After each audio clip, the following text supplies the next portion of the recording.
छुपे हुए आंसू। रीमा एक शिक्षित और आत्मनिर्भर महिला थी। उसने हमेशा एक खुशहाल शादीशुदा जिंदगी का सपना देखा था। जब उसकी शादी अर्जुन से हुई तो उसे लगा कि उसके सपने पूरे हो गए हैं। अर्जुन एक प्रतिष्ठित परिवार से था और शुरू में वह बहुत प्यार करने वाला और देखभाल करने वाला पति लगा। लेकिन धीरे धीरे उसकी असली सच्चाई सामने आने लगी। अर्जुन छोटी छोटी बातों पर रीमा पर चिल्लाने लगा। अगर खाने में नमक कम होता या कपड़े सही तरीके से प्रेस नहीं होते तो वह बिना कुछ सोचे समझे रीमा को अपमानित करने लगता। रीमा ने शुरुआत में सोचा कि यह सिर्फ उसका गुस्सा है, लेकिन यह गुस्सा धीरे धीरे हिंसा में बदल गया। अब बात सिर्फ चिल्लाने तक सीमित नहीं थी।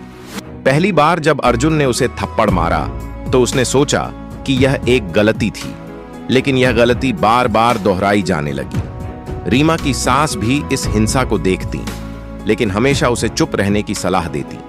वे कहती, पति का गुस्सा झेलना ही एक अच्छी पत्नी का फर्ज है।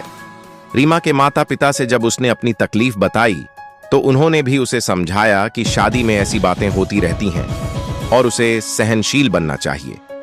यह सुनकर रीमा अंदर से टूट गई। उसे समझ नहीं आ रहा था कि क्या वह सच में गलत थी या समाज उसे गलत साबित करने पर तुला हुआ था। एक दिन अर्जुन का गुस्सा इतना बढ़ गया कि उसने रीमा को बेरहमी से मारा और वह बेहोश हो गई। उसकी नौकरानी ने उसे अस्पताल पहुंचाया। डॉक्टर ने जब उसके जख्मों के बारे में पूछा तब पहली बार रीमा ने अपनी चुप्पी तोड़ी। अस्पताल में एक काउंसलर ने उसे समझाया कि यह उसका दोष नहीं है और उसे अपने लिए खड़ा होना चाहिए।